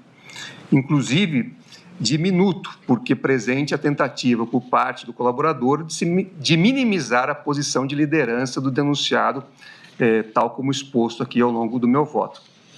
Não se cuida, assim, de proceder a qualquer decisão com assento apenas nas declarações do colaborador, provimento, inclusive, que encontra a vedação expressa no artigo 4º, parágrafo 6º, inciso 3 da Lei 12.850. Compreendo que a Procuradoria-Geral da República teve êxito em demonstrar que os discursos públicos do ex-presidente da República não representaram o exercício regular do direito de crítica, mas uma estratégia de corrosão progressiva da confiança pública nas instituições democráticas, como afirmado na peça ministerial. Na live de 11 de julho de 2021, Jair Bolsonaro formulou ataques ao sistema eleitoral, questionando-lhe a lisura e, igualmente, a conduta de ministros do Supremo Tribunal Federal, ao que se seguiu a insinuação de que as Forças Armadas teriam um papel de garantidoras da ordem. Poucos dias depois, em 3 de agosto de 2021, durante entrevista no programa Pingo nos Is, da Rede Jovem Pan, o acusado afirmou falsamente que um hacker havia obtido um código-fonte das urnas eletrônicas, fato que teria sido acobertado pelo TSE. Afirmou reiteradas vezes que o ministro Luiz Roberto Barroso mentia que o TSE havia apagado os logs. Por ocasião das comemorações de 7 de setembro de 2021, novamente, Jair Bolsonaro voltou a ameaçar o Poder Judiciário e incitar manifestações contra o seu livre exercício, conforme já tive a oportunidade de mencionar ao longo do voto. Houve ainda uma escalada no tom das provocações. Na reunião ministerial de 5 de julho de 2022, as falas do réu apresentaram uma versão sabidamente verídica sobre a vulnerabilidade do sistema eleitoral brasileiro. O ex-presidente também conclamou os ministros presentes a difundirem essas desinformações, utilizando a estrutura estatal para tanto. Mais do que isso, acusou ministros do Supremo Tribunal Federal de receberem milhões, sugerindo, de forma absolutamente falsa, corrupção no Tribunal Superior Eleitoral. Inquirido pelo ministro relator, inclusive, o acusado afirmou: não tem indício nenhum, senhor ministro, tanto que era uma reunião para não ser gravada, era um desabafo, uma retórica eu usei. Se fosse outros 3 ocupando, eu teria falado a mesma coisa. Evidente, pois, que a intenção dolosa não se voltava às pessoas que ocasionalmente ocupavam suas legítimas funções constitucionalmente atribuídas. Ao avesso, o dolo direcionava o vilipêndio da imagem e da credibilidade do TSE como instituição. Foram sucessivos atos perpetrados pelo então presidente da República para obter apoio de braço estratégico das Forças Armadas para o logro do plano. Além desses fatos, o documento apreendido na posse de outros integrantes do grupo comprova a divisão e coordenação de ações voltadas para beneficiar o acusado e estabelecer a sua manutenção forçada no poder, por meio de decreto de exceção. Refiro-me aos documentos apreendidos em poder de Hélio Ferreira Lima, Operação Luneta, e na sede do Partido Liberal, em que houve apreensão do documento Operação 142 e da minuta de discurso para a posse, entre aspas, após a assinatura do decreto de golpe. Há também prova da ciência e da aquiescência do ex-presidente da República acerca do plano Punhal Verde e Amarelo, a denotar sua atuação na coordenação dos atos da organização criminosa. A respeito, existem registros da impressão do documento, como já foi destacado pelo ministro relator e nos demais votos que me antecederam, da impressão do documento nas impressoras do Palácio do Planalto, do Alvorada, tanto no dia 9 de novembro de 2022, como no dia 6 de dezembro de 2022. Embora o acusado negue ciência do plano, há elementos probatórios em sentido contrário. O general Mário Fernandes, secretário executivo da Secretaria-Geral da Presidência da República, foi o responsável por editar e imprimir o arquivo, consoante provam os logs das impressoras do Palácio do Planalto. Ainda uma versão digital do plano foi localizada em dispositivo eletrônico do secretário. No dia 9 de novembro de 2022, logo após a impressão, Mário Fernandes se deslocou ao Palácio do Planalto para o Alvorado, tendo permanecido pouco mais de 1 hora no local. Não é crível que não tivesse encontrado com o então presidente da República e que não tivesse mencionado o plano. Mais do que isso, em 6 de dezembro de 2022, após serem impressas 3 cópias do referido plano, extrato de herbes que indicava a presença simultânea de Mauro Cid, Jair Messias Bolsonaro e Rafael Martins Oliveira na área do Palácio do Planalto. A presença do acusado no Palácio do Planalto é corroborada por mensagens obtidas no grupo de WhatsApp Acompanhamento. O plano e seu início de execução, descrito pelo eminente relator, está fartamente documentado. Os discursos se repetiram e se intensificaram também após a derrota eleitoral. Em 9 de dezembro de 2022, quando os manifestantes se acampavam à frente dos quartéis, sob a pasta da conveniência governamental, o então presidente da República fez um pronunciamento público no Palácio do Alvorada, com menção direta à atuação das Forças Armadas, atrelando-as à vontade de seus apoiadores e sugerindo a possibilidade de reversão do resultado eleitoral. Jair Messias Bolsonaro incitou publicamente a população a agir contra as instituições constituídas da República. Ao mencionar a necessidade de arriscar a própria vida após pugnar pela atuação popular, independentemente das Forças Armadas, mas com seu apoio, o acusado deu aval para que atos violentos fossem planejados e executados conforme o seu planejamento. A esse respeito, portanto, não procede a tese defensiva de que os elementos de violência ou grave ameaça não se configuraram, tampouco há que se cogitar da mera conspiração preparatória, como já tive a oportunidade de mencionar. A prova corrigida revela que a ameaça de recurso às Forças Armadas sempre esteve presente nos discursos inflamatórios.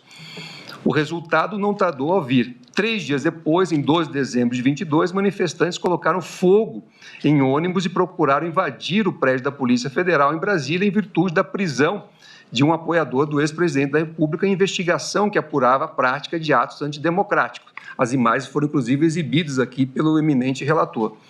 Esse momento simboliza a externalização de atos violentos capazes de gerar convulsão social, a partir de uma série de ações voltadas para alimentar a tese de que todo o processo eleitoral, assim como o Poder Judiciário, estava corrompido. Como já destaquei, não se sustenta a alegação de que a instigação seria, por definição, incompatível com os delitos multitudinários. No caso vertente, houve um processo de formação e manipulação do sentimento popular, um induzimento coletivo à insurreição que não pode ser ignorado. Não há como afastar a evidente correlação entre a narrativa construída pelo grupo e reiterada constantemente pelo seu líder, Jair Messias Bolsonaro, e a aglutinação de manifestantes que, estimulados por integrantes do grupo, vieram a provocar posteriormente as ações do 8 de janeiro. O dolo e a relação de causalidade imposta pelo artigo 29 do Código Penal são suficientes para impor a responsabilização do acusado. Afinal, não há como desprezar a sua conduta em meio a tudo isso. É claro, pois, que o ex-presidente da República, agindo diretamente ou com o auxílio dos demais corréus, estava ciente de todas as ações engendradas pelos demais integrantes da organização, anuindo a cada passo ou tomando a frente nas ações necessárias para conclamar a população para atos concretos. Mais que isso, perante integrantes do grupo ou apoiadores, era considerado substancialmente o líder a ser seguido. Aí eu descrevo outros elementos que demonstram essa atuação e acrescento ainda que a atuação do ex-presidente da República não se restringiu ao âmbito dos discursos. Há elementos comprobatórios no sentido de que o acusado interferiu e procurou postergar a apresentação do relatório da equipe técnica das Forças Armadas, constituída para fiscalização dos trabalhos eleitorais. Há ainda atos mais gravosos diretamente vinculados ao núcleo de proteção do tipo penal, dentre os quais se destacam as reuniões com comandantes das Forças Armadas com o escopo de obtenção de apoio para a ruptura institucional. Jair Bolsonaro reconheceu ainda ter apresentado nessa reunião os considerandos da minuta, cuja imagem foi encontrada, em parte, no aparelho celular de Mauro Cid. Além desses fatos, documentos apreendidos na posse de outros integrantes do grupo comprovam a divisão e a coordenação de ações voltadas para beneficiar o acusado e estabelecer a sua manutenção forçada no poder, por meio de decreto de exceção. Não é crível, diante de todo o contexto já descrito, que o acusado não tivesse anuído a elaboração tanto do decreto golpista quanto do seu pretenso discurso de, aspas, posse. Ao contrário, o documento reafirma a posição de liderança do acusado sobre as ações da organização criminosa, notadamente, como afirmou a Procuradoria-Geral da República, sobre, aspas, qual seria o desfecho dos planos forçados, a sua permanência autoritária no poder mediante uso da força. Não procede a tese de que a discussão envolveu mero ato preparatório, porque não teria se chegado a ver a convocação do Conselho de Defesa ao Conselho da República. É esperado que a assinatura do decreto somente seria levada a efeito quando fossem reunidas todas as condições para que a ação fosse exitosa. Para isso, foram engendradas diversas estratégias, desde a tentativa de convencimento das Forças Armadas, ou parte delas, até o fomento de ações irruptivas que resultaram no 8 de janeiro. A convocação dos conselhos na sequência de planos articulados artificiosamente para a construção de um estado de anomalia institucional não seria, obviamente, não estaria, obviamente, de acordo com os trâmites constitucionalmente esperados. Logo, nenhuma deferência à Carta Constitucional era se esperar no espectro de atuação da organização criminosa. Em suma, todos os elementos revelam que a tentativa de golpe de Estado havia sido planejada com esmero e já se encontrava em curso, com ações voltadas para viabilizar o melhor momento da sua deflagração, contando com a ciência e contribuição por meio de ações e omissão do réu Jair Messias Bolsonaro, o maior beneficiário dos atos. Assim, a procedência da pretensão punitiva em relação a ele também é imperiosa. Mauro César Cid, que é o colaborador, também eu trago aqui em meu voto diversos elementos que indicam a adesão subjetiva desse corréu ao escopo do grupo, com a participação ativa na articulação de ações entre os diversos núcleos da organização criminosa. Demonstro que o colaborador agiu espontaneamente para auxiliar as ações em curso, quer agendando reuniões para deliberações acerca das medidas a serem adotadas, quer para viabilizar o financiamento da Operação Copa 2022, que envolvia, como se descobriu posteriormente, monitoramento e possível eliminação de autoridades públicas. Impôs-se, pois, a conclusão pela procedência da pretensão acusatória em sua integralidade, tanto em relação aos delitos de integrar a organização criminosa, como tentativa de abolição do Estado Democrático de Direito e golpe de Estado, como também em relação aos tipos penais de dano ao patrimônio público da União e dano ao patrimônio tombado. Paulo Sérgio Nogueira de Oliveira. Quanto ao réu, compreendo igualmente preenchidos os requisitos para a sua responsabilização, na integralidade posta na denúncia. A acusação se baseia em ações concretas do acusado para minar a credibilidade das instituições eleitorais, com sua fala na reunião ministerial de 5 de julho de 2022, na qual utilizou expressões contundentes, como comparar a situação a uma linha de contato com o inimigo. Na ocasião, ele afirmou que a Comissão de Transparência Eleitoral era, aspas, para inglês ver, e sugeriu um alinhamento das Forças Armadas no embate contra o TSE. Destaca o tom ameaçador ao mencionar reuniões semanais com os comandantes de força para decidir, aspas, o que pode ser feito, com o objetivo de reeleger o então presidente. A intenção era, evidentemente, normalizar a interferência das Forças Armadas no processo eleitoral, o que já configura um elemento do tipo penal do artigo 359-L do Código Penal. Ademais, o general agiu para interferir no processo eleitoral ao adiar a divulgação do relatório de fiscalização das urnas, como já foi amplamente aqui dito, ao emitir 2 notas oficiais com o nítido intuito de desacreditar as instituições. Ele forneceu de forma controversa e pública relevante auxílio material e intelectual para que as ações da organização criminosa pudessem seguir adiante, seja por meio de estratégias voltadas à descredibilização do sistema eleitoral, seja pela instigação com base em teorias conspiratórias e ações violentas, como as que começaram a surgir já no final de 2022. Eu prossigo aqui também com diversos outros elementos que já foram trazidos nos votos que me antecederam, para concluir pela procedência da pretensão punitiva em relação a esse co-réu. Walter Souza Braga Neto. De acordo com a Procuradoria-Geral da República, a atuação de Walter Souza Braga Neto foi central dentro da organização criminosa que teria se instalado no país. As imputações detalham uma conduta delitiva multifacetada que abrange desde a coordenação de ações violentas até a cooptação de comandantes militares, valendo-se de sua elevada influência no núcleo decisório da Presidência da República. Braga Neto agiu para viabilizar os atos executórios relacionados ao monitoramento de adversários políticos, além de ter articulado ações com manifestantes, a fim de criar um cenário de instabilidade social que justificasse a ruptura institucional. Mais do que isso, segundo a acusação, ele trabalhou para o financiamento de atos operacionais voltados para a instabilidade institucional. Além disso, a acusação indica que o réu participou ativamente na ofensiva para desacreditar o sistema eletrônico de votação e as instituições democráticas. E isso foi plenamente também demonstrado no curso da instrução.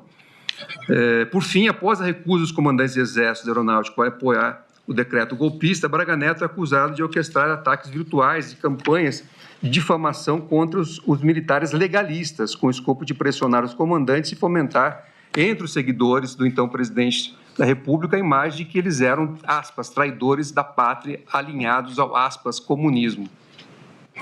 A adesão subjetiva de Walter Souza Braga Neto à organização criminosa está presente em uma miríade de atos praticados e comprovados, não somente pela prova oral coligida, mas também substancialmente por documentos e diálogos recuperados em nuvens e constantes de aparelhos celulares apreendidos no curso da investigação, o que o colocam no epicentro das ações voltadas para deslegitimar o sistema eleitoral e a atuação do Poder Judiciário, monitorar autoridades públicas, colocando em início de execução plano que poderia resultar o óbito do ministro relator ou do presidente e vice-presidente eleito, e incitar manifestantes aglutinados, alimentando a esperança, aspas, de uma virada de mesa.